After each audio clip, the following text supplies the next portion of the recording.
여러분 안녕하십니까? 유튜브 업종 최후 변론입니다. 지난해 크리스마스에 초등학생을 무인 모텔로 유인해 성범죄를 저지른 20대 스키 강사가 경찰에 입건돼 조사를 받고 있습니다. 혐의 자체만도 충격적인데 이 사건 단순 성범죄 사건으로 보기에는 좀 이상한 구석들이 있습니다.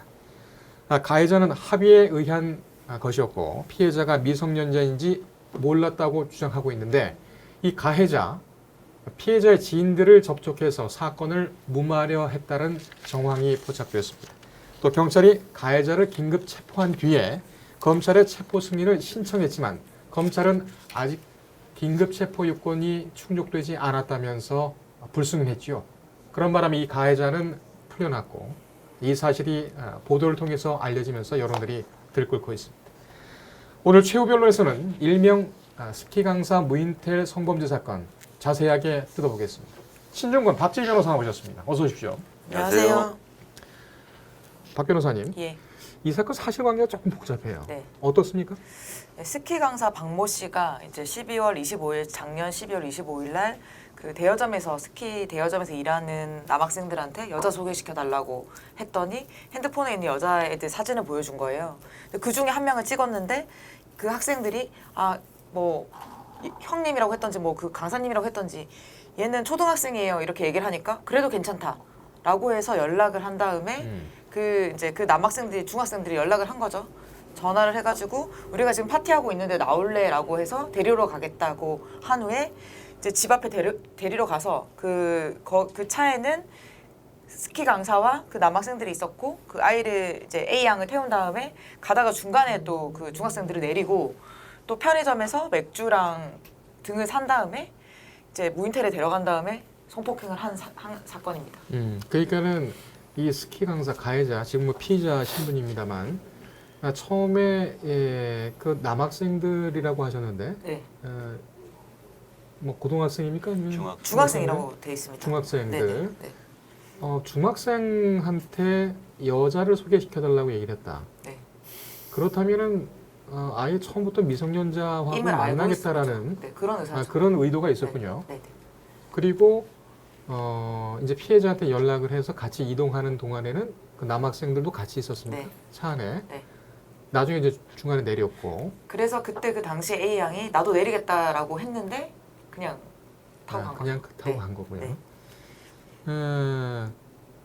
그 다음에 이제 뭐 저 범죄를 저지르고 그 이후의 정황은 어떻습니까? 그러니까 그 범죄를 저지르는 과정에서도 뭐 조건 만남을 할래 그러니까 그 아이가 조건 만남의 의미를 정확하게 모르고 있었고 A 양이 그래서 안 할래요 싫어요 갈래요 했더니 그때부터 뭐 안 그러면은 때린다라고 하고 나서 뭐 목을 졸랐다가 나오고 그 이후에도 이제 그 과정에서도 너 나이랑 이름을 말하고 이렇게 동의한다라는 걸 녹음을 했다고 해요. 그 아이에게 시켜서. 근데 그러면 당연히 이 A 양은 떨리는 목소리일 텐데 그러면 계속 여러 번 다시 시켜서 목소리를 녹음하고 이후에 문자를 찍어주면서 뭐 오늘 뭐 좋았어요, 뭐 이렇게 뭐 다음에 또 만나요인가 뭐 그런 식의 대화를 찍어주면서 이거 나랑 헤어진 다음에 보내라고 했다는 그런 치밀함을 범죄 보였습니다. 현장에서요. 네. 그러면 범죄가 있은 후에 그런 네. 내용을 했다는 네. 얘기입니까? 네. 그렇군요. 신 변호사님, 예. 이 스키 강사 경찰에 입건돼 조사를 받고 있는데 아마 곧 구속영장이 시청이 되겠죠. 예, 청구가 한다고 되고 했습니다. 또 예. 발부도 될 것 같은데 적용 혐의가 좀 복잡한 것 같습니다. 여러 가지 단계별로 봤을 때에. 예, 뭐 지금 저희가 확인할 수 있는 거는 그 정확한 법률 사실은 확인이 안 되고 그냥 네. 기사의 보도 내용을 토대로 확인해 보면요. 우선 가장 중요한 게 이제 모텔 내에서의 강간. 이 경우에는 이제 13세 미만자에 대한 강간이기 때문에 네. 성폭법 제7조에 따라서 이제 그 강하게 처벌받게 되어 있습니다. 그래서 이게 무기 또는 10년 이상의 징역. 무기하고 10년이요? 그 다음에 만약에 이게 상해까지 입었다면, 근데 저는 여기 좀 이상하긴 한데 상해의 경우에 똑같이 무기신년. 무기 또는 10년이에요. 이게 강화된 게 아니라 똑같이 돼 있어. 요거는 좀 조정이 돼야 될 것 같긴 한데 어쨌든간에 상해를 입었다 하더라도 무기 또는 10년 이상 예. 이렇게 돼 있고요. 그다음에 또 그 안에서 뭐 차내에서도 뭐 추행이 있었다는 얘기도 있거든요. 예. 그렇다 그러면 이것도 마찬가지로 성폭법 13세 미만의 아동에 대한 그 미성년자에 대한 추행이기 때문에 이것도 강화돼서 5년 이상의 유기징역이 처해지게 되어 있습니다. 예. 그 다음에 신상 정보를 말하게 한 뒤에 녹음한 거, 예. 그 다음에 문자를 보내게 한 거, 이것들은 의무 없는 일을 폭행 또는 협박을 통해서 의무 없는 일을 하게 한 거기 때문에 강요죄가 성립할 가능성이 있고요. 예. 또 이게 처음에 차에 태워서 모텔까지 이동할 때 사실은 속여서 아니면 힘으로 이렇게 해서 옮겼기 때문에 이거 미성년자 약주인. 약주인도 될 가능성이 높습니다. 그러면 지금 뭐 잠깐만 그 좀 계략적으로 살펴봐도 성폭력법 위반 2건, 예. 그다음에 강요죄, 예. 약취죄 이렇게까지 나오는군요. 예, 그렇습니다. 만약에 이게 적용이 된다면 예. 각각 적용이 됩니까? 아니면 한 건으로 묶어서 적용이 됩니까? 예를 들면 예. 성폭력법 위반 같은 경우 2건이고 나머지는 있는데 가장 큰 범죄가 있지 않습니까? 예. 거기에 다 흡수되는 건가요? 흡수는 아니고요. 조금 처벌할 때만 이제 가중 처벌해서 가중 처벌. 가장 무거운 죄에 정한 형에 2분의 1까지 가중하도록 돼 있거든요. 예. 알겠습니다. 이 내용은 이후에 저희가 좀 양형 문제를 살펴볼 때 같이 좀 자세하게 설명을 드리겠습니다. 그런데 이 스키 강사가 경찰에 체포됐다가 풀려났죠. 이 풀려나게 된 경위가 보도에는 검찰이 긴급한 사안이 아니기 때문에 경찰에 긴급 체포 승인 신청을 승인해주지 않았다. 이렇게 났습니다. 저희가 그래서 관할 검찰청에 직접 통화를 해서 이것이 어떻게 됐는지 그 전말을 물어봤습니다. 그래픽으로 지금 같이 보시겠습니다. 검찰은 이렇게 설명을 했습니다. 긴급 체포를 위해서는 적어도 피해자 진술 정도가 확보가 돼야 되는데 피해자 진술이 아직 확보가 되지 않았다. 그리고 가해자가 성범죄 신고 사실을 알고 스스로 찾아갔다. 경찰서를. 정확히는 파출소고요. 파출소를 찾아가서 혐의를 부인했고 피해자가 13세 미만인 줄도 몰랐다. 강제성도 없었다. 이렇게 적극 부인했다. 그렇기 때문에 긴급 체포의 요건을 충족하지 못했다고 판단했다라고 얘기를 했습니다. 대신 이 사안에 대해서 그 심각성이 또 인정이 되는 부분이 있었기 때문에 검찰이 경찰에게 최소한의 형법상의 의제 강간 혐의, 그러니까 지금 당시에 신고 긴급 체포 당시의 상황을 상정을 한 겁니다. 그때 당시엔 최소한 형법상 의제 강간 혐의는 있었다고 판단이 됐기 때문에 경찰의 피해자 진술 증거 등을 확보를 하고 또 구속영장을 신청할 것, 또 피해자 신변을 보호를 하라 이렇게 조치할 것을 전달했다 이렇게 설명을 했습니다. 자, 사안이 긴급한 것은 인정이 되지만 체포 요건을 충족하지 못했다라는 것이 검찰의 설명인데 박 변호사님, 네. 검찰 설명 어떻게 보십니까? 검찰 설명 중에서 이제 약간 일반인 이해하기는 힘들지만 사실은 긴급체포 요건에 해당하지 않는 것으로 생각이 듭니다. 예. 형사소송법 200조 3에 이제 긴급체포라는 조문이 있습니다. 네. 근데 긴급체포 요건은 총 4가지가 있는데 하나는 이제 범죄의 중대성, 사형, 무기, 그다음에 3년 이상의 징역이나 금고에 해당하는 형을 범했을 때, 그러니까 말 그대로 벌금형에 해당하는 죄를 범했을 때는 우연히 우리가 발견해도 긴급체포를 할 수가 없는 거죠.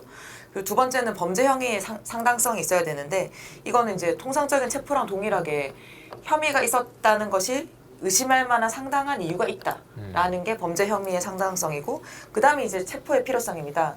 이거는 이제 그 조문에 나와 있는 것처럼 증거를 인멸할 우려가 있거나 뭐 도망가거나 그리고 이제 도망할 염려가 존재한다라는 것이고, 네 번째가 이제 체포의 긴급성입니다.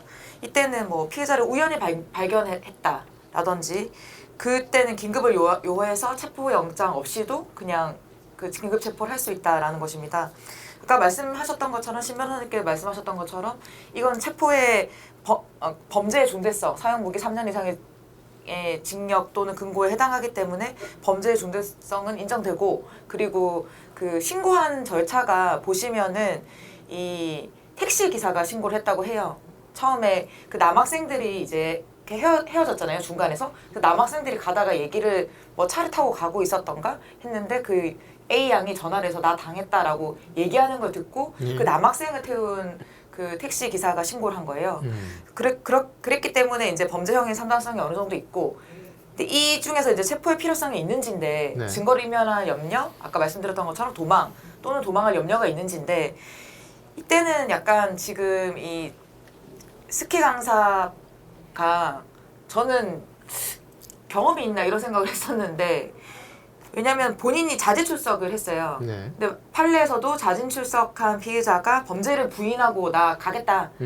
귀가 요청을 했을 때 이때 당시에 긴급 체포를 할 수 있는지 도망이나 도망할 염려가 있다고 볼 수 있는지가 있는데 판례의 경우에는 이제 피해자가 자진 출석했다는 점을 중시해가지고 이때는 이제 퇴거하고 싶다라고 얘기했다는 것만으로 도망할 우려나 도망할 염려가 없다라고 보고 있습니다. 예. 그러니까 따라서 이제 자진해서 왔다는 점에서 이제 이 아까 말씀드렸던 체포의 필요성이 없고 그리고 그때 당시에는 검찰은 피해자의 진술이 없다라고 생각하고 있어 피해자의 진술이 없었다고 생각하고 있었는데 또 새로 난 기사에 보시면은 이 박씨라는 그 스키 강사가 26일 오후 4시에 체포가 됐는데 26일 저녁 7시부터 새벽까지 그 검사를 하고 이 A 양이 그리고 오전 10시부터는 해바라기 센터에서 진술을 들었다고 해요.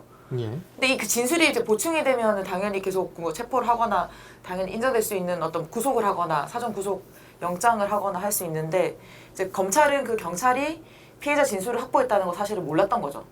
그거는 경찰이 얘기를 안 했기 네, 때문에 말을 그런 못 겁니까? 그러니까 못 들었다고 해서 검찰은 모르고 있었고 당시에 직접 찾아왔기 때문에 이제 긴급 체포 요건 충족하지 못했다라고 해서 이제 그냥 석방이 된 것입니다. 알겠습니다. 그러니까는 다시 정리를 해보면 네. 이 긴급 체포의 요건을 이 가해자 피의자 박 씨가 알고 있었다라는 것이 저는 상당히 좀 경험이 의심이 있지 되는군요. 않았을까. 그리고 또 뭐 여러 가지 정황을 보면은 범죄를 좀 그러니까 은폐하려고 하고 그 자기가 충분히 반발할 수 있는 그런 좀 여지를 많이 만들어 놓은 네네, 그렇죠. 그런 네네. 것이 이제 가해자 피의자의 좀 특성인 것 같습니다. 네. 신 변호사님 어떻게 예. 생각하십니까? 사실 이 예전에 긴급 체포가 완전히 어떻게 보면 남용이 돼서 사실 많이 제재를 가했던 적이 있었거든요. 예. 그러니까 현장에서 경찰관들이 실제 얘기를 들어보면 긴급 체포 요건에 대한 인식이 제대로 돼 있는지가 사실 의문인 정도가 요건을 잘 몰라요? 뭐 그냥 뭐 중한 범죄를 저지른 것 같아서 그냥 체포했다 뭐 이렇게 얘기를 하는 경우도 있고요. 그러니까 정확히 어떤 요건을 갖춰서 체포해야 되는지에 대해서 제대로 숙지를 못 하고 있는 경우들이 꽤 보이더라고요. 뭐 예. 물론 전부라고 그렇게 말씀드리기 어렵겠지만 그래서 이 사안 같은 경우에도 뭐 사안이 중대하다. 뭐 그건 당연히 맞겠죠. 근데 상당하냐? 근데 그 당시 지금 밝혀진 바대로 진술서는 있었던 것 같기도 한데 실제로 진술을 받은 적은 없어. 간단하게 쓴 건 있었던 것 같은데 네. 그러다 보면 사실은 어떻게 간단하게 내용이 돼 있고 그것만 갖고 진짜 혐의가 확실하게 인정이 되는지 여부를 확인할 방법이 없어요. 그게 첫 번째가 문제가 될 것 같고요. 그다음에 뭐 물론 그 이후에 이걸 뭐 긴급체포 승인 그 과정에서 그 이후에 받긴 했지만 긴급체포가 정파한지 여부를 따지는 건 긴급체포 당시를 기준으로 따지는 거지 사후에 어떤 다른 밝혀진 사실로 따지는 게 아니거든요. 그렇기 때문에 그 당시에 긴급체포 당시에는 뭐 어떤 진술이 확보가 되지 않았기 때문에 예. 확실히 혐의가 인정되는지 여부를 확인할 방법이 없었고요.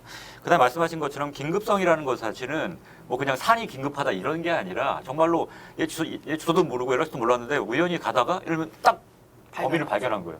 그러면 언제 영장 받아서 그걸 하겠습니까? 그런 경우에 인정되는 긴급성이라는 거죠.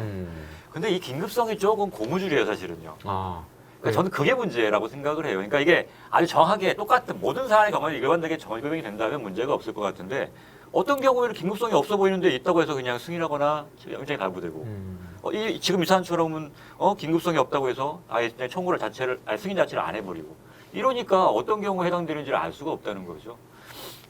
유사하게 제가 했던 사안 중에서는 뭐냐면 아예 그 원래 같은 긴급체포 같은 경우에는 뭐 예를 들면 뭐 계속 소환해도 하지도 않고 뭐 이런 경우라든가 주소를 모른다거나 그거는데 주소도 알고 있고 이 사람이 어떻게 생활하는지 다 알고 있는 상태에서 갑자기 와서 당연히 긴급체포입니다 이런 사안이었거든요. 예.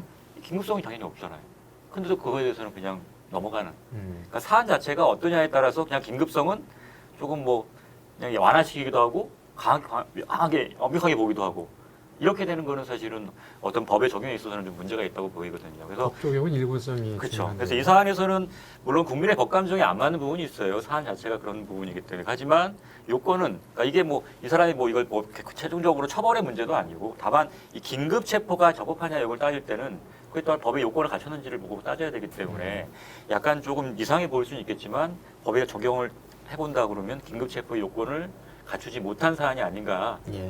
생각이 듭니다. 그러니까 알겠습니다. 보충으로 하면은 어차피 조사를 할 때 인적사항 자기 이름을 얘기하잖아요. 어디 사는지도 말하고 주민등록번호도 말하니까 인적사항과 주소지를 알고 있기 때문에 언제든지 영장을 칠 수가 있는 상황인 거죠. 근데 우리가 이제 뭐 검사들한테 물어보니까 이런 얘기를 하더라고요. 소재지를 불명하고 인적사항을 모를 때 하는 거고 만약에 알고 있더라도 얘가 도망갔어. 근데 갑자기 잡았어. 그리고 그렇죠. 신고를 했거나 이렇게 뭐 보이스피싱으로 우리가 신고를 했는데 누군지 몰라.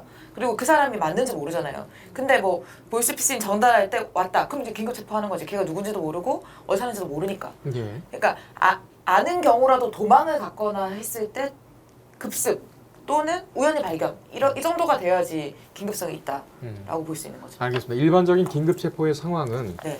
범죄 현장에서 도주의 네. 우려가 있거나 증거 인멸의 우려가 있거나 그럴 때 이제 잡거나 또는 지금 말씀하신 대로 우연히 그 범죄자의 소재라든지 아니면 만났을 때 네. 그때 뭐 이진구속의 필요성이 있어서 잡거나 이런 것이 일반적인데 예.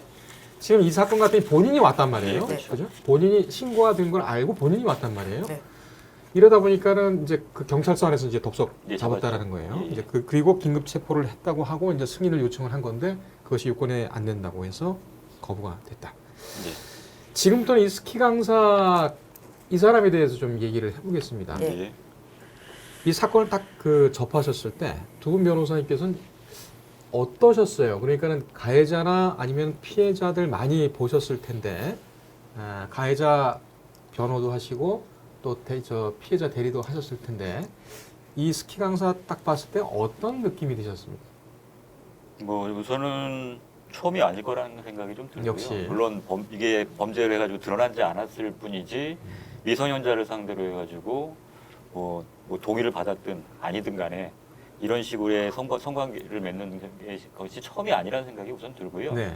그 다음에 이 어떤 뭐 수사나 조사 절차를 아마 경험해 보지 않았을까라는 생각도 들고 그리고 어떤 이 사건이 터졌을 당시든 아니면 그 전든 변호사의 조력을 받아본 적이 있는 사람이다라는 생각이 듭니다. 그래서 어느 정도 경험이 있고 미리 좀 대비한 면도 좀 있어 보여서 예. 오히려 죄질은 더 좋지 않나라는 생각이 듭니다. 그렇군요. 박 변호사님께는 이렇게 한번 여쭤보겠습니다. 지금 이 정도로 뭐랄까요? 지능적이라면 또 경험이 있다면 전에도 비슷한 전과가 있지 않았을까? 그러니까는 암수 범죄가 있지 않았을까? 그렇죠. 네, 그런 네. 얘기가 그 추정이 가능하고 또 지금 드러나지 않은 여죄가 또 있지 않겠느냐? 네. 이런 부분도 예상이 됩니다. 어떻게 보십니까? 저는 이제 그 아까 제가 말씀드린 부분 있잖아요. 뭐 이름을 말하라, 생년월일을 말하라 해서 뭐 말을 하고 녹음을 하고 그 다음에 조건 만남을 뭐 30만 원인가? 네, 내가 허락한 뭐 합니다. 뭐 이런 식의 대화를 녹음했다는 것 자체가 예. 엄청나게 치밀한 놈이다. 라는 생각이 들고 또한 아까 이제 뭐 그 사람의 이제 행동을 봤을 때 아마 본인이 직접 찾아가면 당연히 영장이나 구속이 되지 않는다는 사실 자체는 알았던 것 같아요. 그리고 그 다음부터는 이제 뭐 그 취재진들이 전화를 했을 때도 내 변호사와 얘기를 해라 라는 걸 보면 아까 신 변호사님께 말씀하셨던 거랑 저도 똑같이 변호인의 어떤 조력을 받아본 경험이 있다. 그리고 이런 뭐 절차에 있어서 아마 자기는 계속 13세 미만인 줄 몰랐다. 그리고 동의해서 했다. 이 두 가지를 계속 주장하고 있거든요. 근데 미성년자든 뭐 아니든 이런 비슷한 원하지 않는 성관계를 가져본 경험이 있지 않을까. 구속영장 청구 가능성 검찰도 언급을 했습니다만 이 구속영장 청구가 되면 어떨까요? 지금 뭐 스스로 나와서 뭐 소명하고 이런 부분들 네. 이런 부분들 같은 경우는 뭐 가만히 될까요? 뭐 근데 그 의도가 뻔히 보이기 때문에요. 뭐 그것만 갖고 판단할 것 같지는 않고요. 뭐 예를 들면 체포 구속 요건 있죠. 뭐 도주의 우려라든가 증거인멸의 염려 뭐 이런 것들을 따져봤을 때 사안이 중하기 때문에 예. 영장이 청구된다 그러면 발부될 가능성이 높아 보이긴 합니다. 다만 근데 아까 말씀하신 것처럼 뭐 자발적으로 나는 뭐 내가 자발적으로 가서 저기 조사받겠다고 하고 있는데 도저히 우려 없다 이렇게 항변할 가능성은 좀 있어서 근데 그런 부분이 좀 관건이 될 것 같긴 한데요. 지금 그 기사에 나온 것처럼 그 사후에 예를 들면 그 좀 꾸미려고 했던 부분도 있지 않습니까? 예. 범죄를 숨기기 위해서 뭐 녹음도 시키고 문자도 보내고 치밀한 아주 계획적인 범죄이기 때문에 이후에도 사실은 증거인멸은 충분히 가능해 보여서 그런 것들을 고려한다 그러면 그다음 또 피해자에 대한 위려 위해를 가할 가능성도 있기 때문에 그런다면 충분히 구속영장이 발부될 가능성은 높다고 봅니다. 예, 박 변호사님께서는 어떻게 보십니까? 아마 그 말씀하셨던 것처럼 긴급성에 대해서 약간의 그 지금 본인이 자진해 출석해서 뭐 부인은 했지만 자진해 출석한 부분 이 부분 관련해서는 좀 대립이 있을 것 같고요. 네. 근데 그 말씀하셨던 것처럼 범죄 혐의는 이미 소명이 됐고 그 이미 그 뭐 검사를 통해 가지고 어떤 그 성폭행의 흔적 같은 것도 증거를 다 해놨고 그다음에 진술서도 이미 다 작성이 돼 있고 그리고 참고인 조사도 이미 마쳤다고 해요. 그래서 뭐 어느 정도 범죄 행위 소멸성이 돼서 이제 구속영장이 어느 정도 가능성이 있지 않을까라는 생각이 듭니다. 알겠습니다. 박 변호사께 이어서 좀 질문을 드릴게요. 조금 앞서가는 전망이긴 합니다만 이 예. 재판이 진행된다면 이 스키 항상 어떻게 나올 거예요? 그러니까 다시 말하면 어떤 부분이 좀 쟁점이 되겠습니까? 제가 생각할 때 쟁점은 그것입니다. 아까 제가 말씀드렸던 것처럼 그 원래는 미성년자의 경우에는 이 그 강간과 관련해 가지고 조문이 두 가지가 있습니다. 형법 제 305조에 보면 미성년자에 대한 간음추행죄가 있고 그때는 강간해죄에 의하게 돼 있습니다. 그때는 3년 이상의 징역이고 두 번째는 이제 성폭력 처벌법에 따라서 13세 미만의 미성년자에 대한 강간이나 강제추행 등은 아까 말씀하셨던 것처럼 무기 또는 10년 이상의 징역에 해당합니다. 예. 근데 두 가지의 차이점이 뭐냐면 폭행이나 협박으로 강간을 했을 때는 지금 이 강간죄를 범해야 되기 때문에 무기 또는 10년 이상의 징역으로 가야 되는 거예요. 이쪽으로. 예. 근데 만약에 동의를 구했다라고 하면은 13세 미만의 미성년자에 대한 강간 강제추행보다는 형법상으로 가서 미성년자에 대한 강간으로 해서 3년 이상의 징역이 되는 형이 거죠. 확 네, 형이 주네요. 확 주는 거죠. 그래서 폭행 협박인지 이제 동의가 있는지 만약 미성년자가 동의를 구해서 성관계를 가졌다라고 하면은 이 대상에서 약간 문제가 생길 수 있는 거죠. 그 부분이. 역시 그래서 동의를 구했- 그래서 계속 난 동의를 구했다. 그리고 녹음도 하고 그다음에 문자 오늘 즐거웠어요. 다음에 또 만나요인가? 그 문자를 보내게 했다라는 게 핵심이지 않을까 생각이 또 듭니다. 뭐 추가하자면 이게 아동 청소년에 대한 강간 같은 경우에 두 가지 법이 적용이 돼요. 하나가 아청법이고 하나는 청부법인데 그 기준이 뭐냐면 13세 미만이냐 아니냐의 차이예요. 근데 지금 계속해서 얘는 미성년자가 아니라고 했다 아니면 13세가 아닌 줄 알았다 뭐 이렇게 주장하고 있는데 만약에 이 13세인지 여부가 사실은 쟁점이 될 수 있어요. 그걸 알았는지 여부가. 근데 지금 만 12세거든요. 네. 그러니까 만 12세이기 때문에 만 13세 거의 차이가 거의 안 나기 때문에 나는 내가 처음에 얘기했을 때 난 중학생들한테 얘기했고 당연히 난 중학생인 줄 알았다. 그럼 만 13세가 이 해당 요건 인식을 못했다고 한다 그러면 그냥 아청법으로 갈 수밖에 없거든요. 물론 그때 거기 아청법도 형은 세요. 무기 또는 5년 이상이에요. 그러니까 10년에서 5년으로 이제 반이 줄어드는 꼴이 되는데 이제 그거를 아마 주장하게 될 가능성도 그러니까 이걸 아예 미성년자가 아니다라고 주장하기에는 아마 외모나 이런 것들을 주장하기는 좀 무리일 것 같고 네. 나는 13세 미만인 줄 몰랐다. 아마 이걸 주장할 가능성이 좀 있어 보이거든요. 그렇군요. 그렇게 되면 형이 이제 뭐 절반 이상 줄어들 수도 있기 때문에 뭐 그거가 이제 아마 쟁점이 되지 않을까라는 생각이 듭니다. 13세 예. 미만인지 여부. 예. 알겠습니다. 예, 신 변호사님. 예. 최근에 헌법재판소에서 성범죄 피해자의 영상 진술 이 부분에 대한 증거 능력을 인정한 조항, 이 조항이 위헌이다라고 결정하지 않았습니까? 예, 그렇습니다. 이게 지금 어떻게 보면 굉장히 좀 큰 문제예요. 그렇죠. 피해자 보호 입장에서는 저도 헌법재판소의 결정이 나오면서 아직도 헌법재판소는 가해자의 인권에 지금 집중을 하고 있나 이런 생각이 좀 들었습니다. 당장 이 사건 같은 경우는 어떻게 적용이 될 것 같습니까? 지금 전에 같은 경우에는 진술 녹화해가지고 그거 갖고 이제 뭐 진술 조력인이나 참여한 사람이 이제 그대로 돼 있다라고 인정을 하면 증거로 쓸 수 있었거든요. 근데 그게 위헌이 됐기 때문에 뭐 진술 조서를 받고 만약 이거에다 부동의하게 된다 그러면 현상 증인으로 나와서 다시 증인 신문을 할 수밖에 없을 것 같아요. 직접 나와야 돼요, 예. 피해자가. 근데 이 문제가 예전부터 굉장히 많이 문제가 됐었어요. 그래서 실제로 이 조항이 있지만 증인을 부르는 재판장도 굉장히 많았어요. 네. 왜냐하면 그것만 갖고는 반드시 문건이 보장되지 않은 상태에 일방적으로 진술한 것만 갖고는 이거를 유무죄를 판단하기 굉장히 어려운 경우들이 많거든요.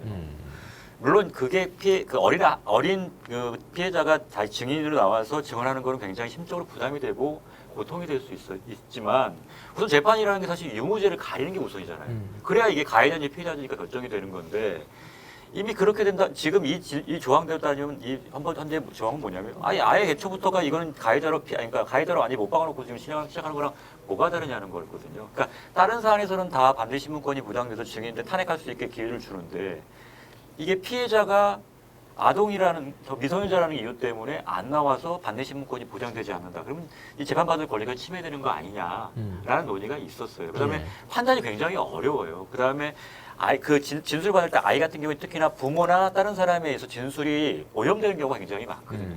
그래서 그대로 믿기가 좀 어려운 부분도 좀 있어요. 그래서 그럴 때 직접 물어보고 어떻게 된 거냐라고 확인한 다음에 판단을 하면 좋은데 그런 절차가 없었기 때문에 문제였고요. 그다음에 2차 가해를 얘기하는데 사실은 이거를 막을 방법들은 조금 있긴 있어요. 그러니까 지적으로 대면하는 걸 지금 굉장히 두려워한다 이거잖아요. 법원에는 뭐 제가 근무했던 데도 마찬가지고 진술 그러니까 그 뭐냐면 화상으로 이렇게 증언할 수 있는 그 장소들이 마련돼 있어요. 예. 그래서 법정과 연결돼 있어서 직접 보지 않고도 뭐 재판장이 질문을 하고 아니면 변호인이 질문하고 이게 직접 그다음에 그 분위기도 약간 아이들에 맞게 좀 약간 조금 그게 좀 치화적으로 지금 분위기가 만들어져 있거든요. 그러니까 그런 방식으로 할 수도 있고, 그러니까 방식은 조금 개선할 수가 여러 가지 있는데 아예 그걸 안 하고 그냥 진술 놓고 한 것만 갖고 증거로 판단하는 거는 조금 가해자라고 하긴 좀 있지만 피고인의 입장에서는 조금 약간 억울한 면도 좀 있었거든요. 근데 그거를 다시 2차 가해를 막으면서 이거 두 가지를 어떻게 조화시킬 수 있을까가 어떻게 보면 앞으로 이제 법을 개정하면서 이제 중점을 둬야 될 부분이 아닌가라는 생각이 듭니다. 알겠습니다. 박 변호사님 덧붙이실 말씀 있으신가요? 없습니다. 예. 제가 그 성범죄 피해자들 얘기를 들어보면 네. 일면 이해가 가요. 그러니까는 같은 공간이나 같은 하늘 아래 있다라는 게 너무 싫다라는 거예요. 그 자체가. 특히 이제 법정 같은 경우에는 그 사건을 끌어올려야 되고 그 부분에 다시 이제 그 설명을 해야 되지 않겠습니까? 또 이제 그 피고인 측의 변호인의 또 반대 그 신문을 또 해야 되고 네. 그 자체가 너무 힘들다라는 거죠. 그리고 이런 얘기도 하도 마냥 이제 그 영상으로 해가지고 이제 중계가 되는 그런 상황에서도 저 앞에 있는 그 자체가 너무 싫다. 그거 맞아요. 너무 그거 싫다. 자체만으로도 생각을 해도 소름 끼친다 이런 얘기를 하더라고요. 예. 아이들이. 그러면 그런 좀 얘기를 뭐 합니다. 저는 그런 생각도 좀 하긴 했어요. 그러니까 어떻게 간에 판사가 판단을 해야 되지 않습니까? 그러면 증거 보전 절차 정도는 해야 되지 않을까. 그러니까 사전에 예. 그러니까 피해자가 판사 면전에서 진술해서 그 어떤 말하는 태도라든가 그다음에 뭐 표정이라든가 이것들을 보면서 네. 듣고 그거를 지금 조서로라도 작성해 놓고 이거를 증거로 쓰는 정도라면 그거는 좋은 방법이네.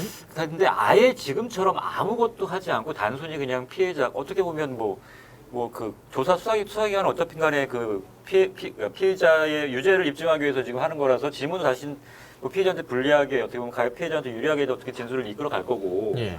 그다음에 그 전에 이미 그다음 조력임도 있고 여러 가지 있어서 진술이 제대로 이게 정확하게 객관적으로 이루어질 가능성이 높지 않은 면도 좀 있어서 그러니까 그거를 직접 재판장이 만약에 그 판사가 의문하는 부분도 좀 질문도 하면서 이렇게 해가지고 만들어 온다면 조금 완벽하진 않더라도 어느 정도까지는 반대 신문권이 보장된 것 마찬가지로 예. 좀 증거로 쓰는 데는 좀 괜찮지 않을까라는 게 제 개인적인 생각인데 네네. 그것도 어차피 근데 그것도 마찬가지로 반대 신문권이 보장되지는 않은 거거든요. 다만 어떻게 보면 절충 아니겠죠. 두 가지에. 예. 그래서 이런 것도 한번 대안으로 생각해 볼 수 있지 않을까라는 생각이 들긴 합니다. 굉장히 좋은 생각 같은데요. 지금 보면은 그 형사소송법 그 개정으로 해서 피의자 진술조서 검찰 단계에서 네. 근데 증거 능력이 없잖아요. 뭐 또 뒤집으면 또 되니까. 그래서 지금 대안으로 나오고 있는 것이 증거 보전 절차인데 이 부분에 대한 좀 깊이 있는 연구가 좀 이루어져야 될 것 같습니다. 알겠습니다. 자, 이번 사건은 자칫 묻힐 수도 있었던 사건이었습니다만 피해자의 지인인 학생들의 이야기를 우연히 택시 안에서 듣게 된 기사님이 신고를 하셨습니다. 이 신고가 공론화가 된 계기가 됐는데요. 이 택시 기사님의 용기가 피해자의 용기로 이어진 것 같습니다. 이런 계기가 마련됐기 때문에 피해자도 어려운 결정을 할 수가 있었겠죠. 역시 우리 모두가 청소년 범죄, 이 피해자의 후견인이 되어야 한다, 보호자가 되어야 한다라는 사실을 다시 한번 확인시켜준 그런 계기가 된 게 아닌가 생각이 됩니다. 오늘 여기까지 하겠습니다. 변호사님 수고하셨습니다. 예, 감사합니다. 예, 유튜브 법정 최후 변론은 시청자 여러분과 함께 만들어가는 프로입니다. 방송에 대한 의견을 댓글로 달아주시면 감사하게 반영을 하겠습니다. 오늘 여기까지 하겠습니다. 최후 변론이었습니다.